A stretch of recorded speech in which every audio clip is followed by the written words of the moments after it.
Welcome back to 12 Acres and welcome to this week's highlights video.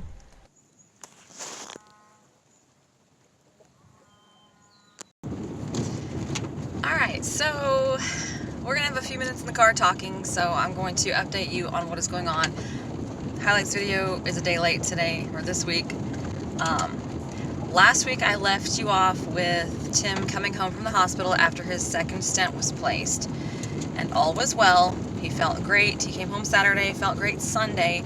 So good, in fact, that we even went to a Christmas get-together at my sister's house for her annual Christmas cookie decorating party. These ones are pretty. You said these are hard, but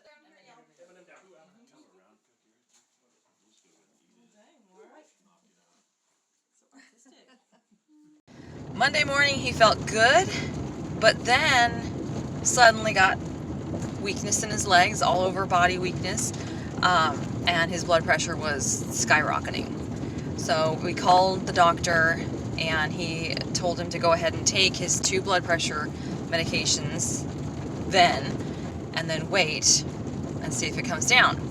And I mean, I don't know how long it takes for this medication to work, but it just kept going up. And at one point it was like 188 over 112 or something like that. So we went ahead and went to the emergency room.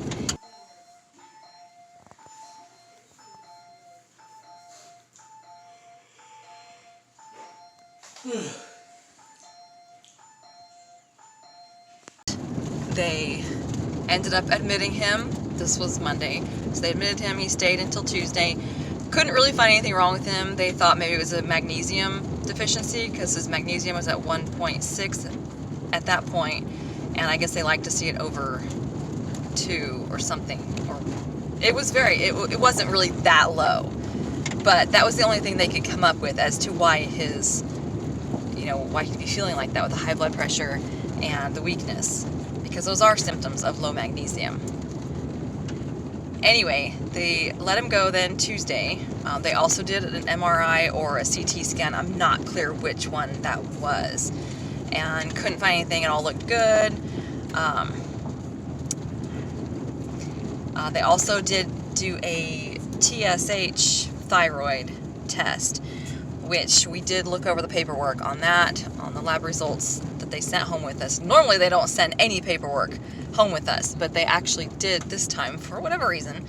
And his TSH numbers were slightly elevated, which shows that he has a subclinical low-functioning thyroid. So it's like a hypothyroidism, I guess.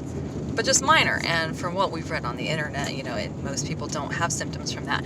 But I think it's something that we're going to continue looking into to see if that may be a contributing factor to all of these different things.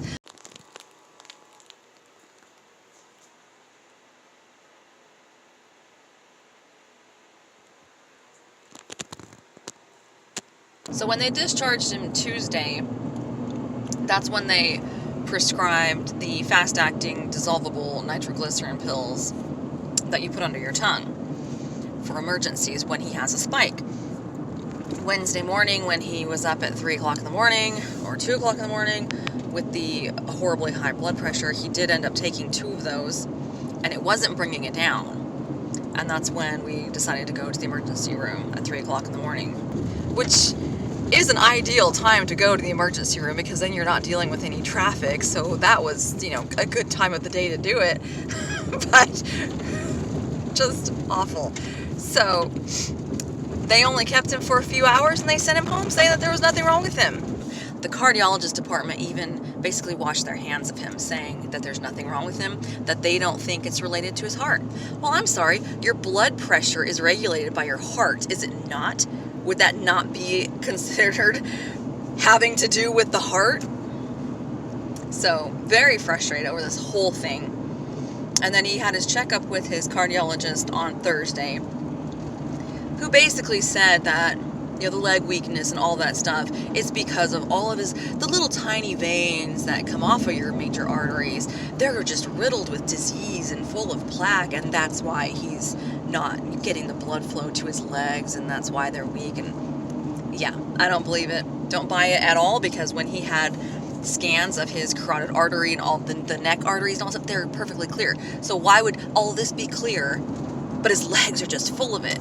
Makes no sense. I don't buy it at all. But anyway, he then prescribed a slow release nitroglycerin that Tim can take every day to keep his blood pressure low and hopefully not have any spikes at all. So he started those this morning, and we'll see how they work. So far, his blood pressure has been down, but it was pretty much down decently all during the night too. And his doctor also had him wear a heart monitor for 48 hours to record the palpitations that he's been having nonstop at night for the last almost 3 weeks. Every single night he'll have these heart palpitations where his heart just speeds up really fast. And we've always thought that it was connected to sleep apnea. Well, he has a CPAP machine now that he uses, and he'd still have the heart palpitations.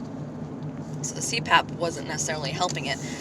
But anyway, so his cardiologist had him wear this heart monitor for 2 days, and wouldn't you know it, he didn't have any palpitations either of those nights. Now, either maybe his stress level has come down a little bit, so he's not having the palpitations, because stress can do it. But yeah, it's very, very frustrating not having any answers and no one that can tell us anything.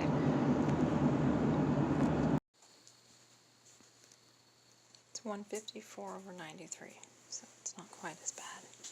It's coming down slowly. Because he was even having these feelings, the weakness in the legs and blood pressure and all that stuff, even before that second stent was put in. So I don't think it has anything to do with the stent. I think they just happened to find that blockage. They just assumed that it was something to do with his heart. And so it was a lucky coincidence that we went in when we did, and they found that before it got any worse. But it doesn't explain why he's still having these symptoms. It clearly had nothing to do with that blockage. Otherwise, he would not be having these horrible spikes in blood pressure and feeling where he's just going to collapse. So, question. If he's perfectly normal and, he can go to work, just as long as you take it easy and don't push yourself too hard on the stairs and all that stuff. Okay, so what? When he has a blood pressure spike in the middle of the day and he's at work, he's just supposed to take a pill and lay down? You can't do that. These are stroke level blood pressure readings. And he can't even hardly walk when he's having them because for fear of collapsing, because his body is literally just going to give out underneath him. And yet he's perfectly fine. He has an appointment at his regular doctor Monday, so hopefully we can request some different tests and get to the bottom of this, because something is going on and the doctors are missing it.